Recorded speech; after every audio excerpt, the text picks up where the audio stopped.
Rajasthan economic survey के कृषि topic से संबंधित कुछ क्वेश्चंस करते हैं। राजस्थान में प्रधानमंत्री फसल बीमा योजना की शुरुआत किस वर्ष की गई? तो 2016 में की गई थी।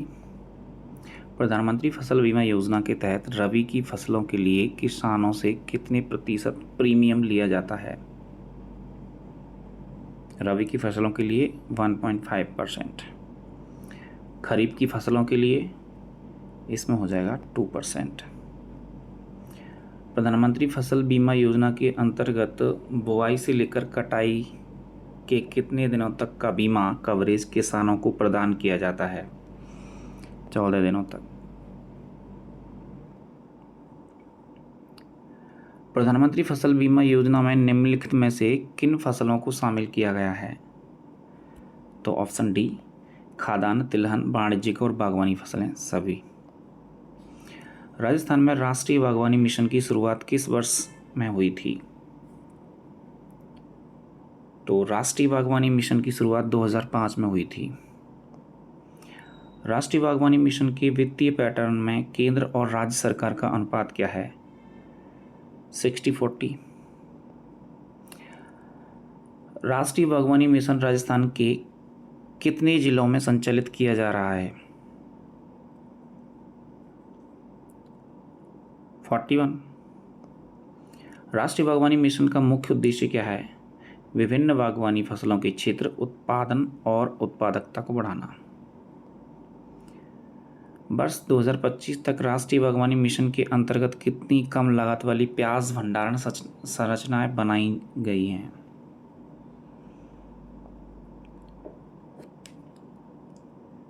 $1129। राष्ट्रीय बांस मिशन की शुरुआत कब की गई थी? राष्ट्रीय बांस मिशन की शुरुआत 2006-07 में की गई थी। राष्ट्रीय बांस मिशन किस प्रकार की योजना है? केंद्र प्रायोजित।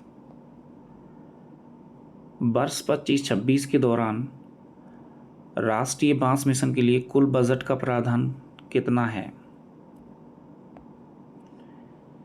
लगभग 1 करोड़ के आसपास, 100 लाख।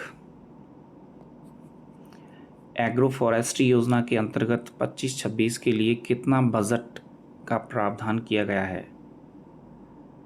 एग्रो फॉरेस्ट्री योजना 285 लाख। एग्रो फॉरेस्ट्री योजना के अंतर्गत पौधा उत्पादन के लिए नर्सरियां कहाँ स्थापित की जा रही हैं? तो पौध उत्पादन के लिए नर्सरियां सार्वजनिक और निजी क्षेत्र दोनों में। राष्ट्रीय कृषि विकास योजना किस वर्ष में प्रारंभ की गई थी? 2007 और 8। राष्ट्रीय कृषि विकास योजना का वित्तीय पैटर्न क्या है? 60-40। राष्ट्रीय कृषि विकास योजना का लक्ष्य कृषि क्षेत्र में कितने प्रतिशत की वृद्धि दर प्राप्त करना है? 4%। वर्ष 17-18 में राष्ट्रीय कृषि विकास योजना को नया नाम क्या दिया गया था? राष्ट्रीय कृषि विकास योजना रफ्तार। राष्ट्रीय कृषि विकास योजना के अंतर्गत मत्स्य लैंडिंग केंद्र जयसमंद राजस्थान के किस जिले में स्थित है? सलूमर। मत्स्य लैंडिंग केंद्र जवाई बांध को राष्ट्रीय कृषि विकास योजना के अंतर्गत शामिल है। जवाई बांध जो राष्ट्रीय कृषि विकास योजना के अंतर्गत शामिल है, राजस्थान के किस जिले में है? पाली। इसके अलावा राष्ट्रीय कृषि विकास योजना के अंतर्गत राष्ट्रीय कृषि विकास योजना के अंतर्गत मत्स्य प्रसंस्करण से होने वाले नुकसान को कम करने के लिए मत्स्य लैंडिंग केंद्र राम सागर धौलपुर भी है, बीसलपुर टोंक भी है और इसके अलावा राणा प्रताप सागर रावत भाटा भी है। तो 5 हैं ये लैंडिंग केंद्र जो याद रखने हैं। राष्ट्रीय खाद्य सुरक्षा मिशन की शुरुआत कब की गई थी? राष्ट्रीय खाद्य सुरक्षा मिशन की शुरुआत 2007-8 में ही की गई थी। राष्ट्रीय खाद्य सुरक्षा मिशन में केंद्र और राज्य का वित्त पोषण अनुपात क्या है? सेम।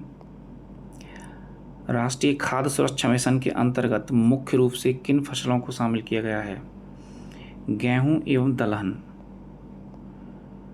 राष्ट्रीय खाद्य सुरक्षा मिशन के अंतर्गत निम्नलिखित में से कौन सी गतिविधि शामिल है?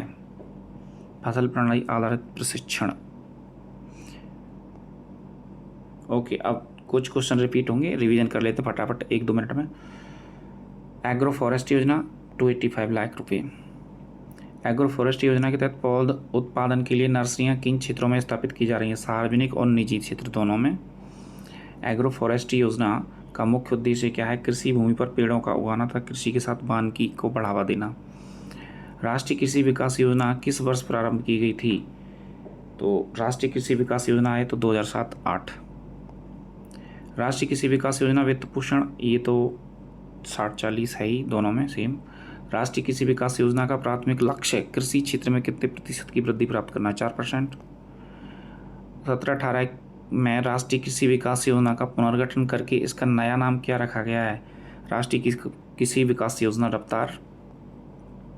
राष्ट्रीय कृषि विकास योजना के अंतर्गत मत्स्य पालन से जुड़ा लैंडिंग केंद्र जयसमंद सलूम्बर। और दूसरा, राष्ट्रीय कृषि विकास योजना के तहत मत्स्य लैंडिंग केंद्र जवाई पाली में है। इसके अलावा 3 और हैं, राम सागर धौलपुर, बीसलपुर टोंक और राणा प्रताप सागर रावतभाटा। टोटल 5 हैं। राजस्थान में एग्रो फॉरेस्ट्री योजना के मुख्य घटकों में क्या शामिल है? किसानों की आय बढ़ाने के लिए खेतों की मेड़ पर वृक्षारोपण करना। ओके।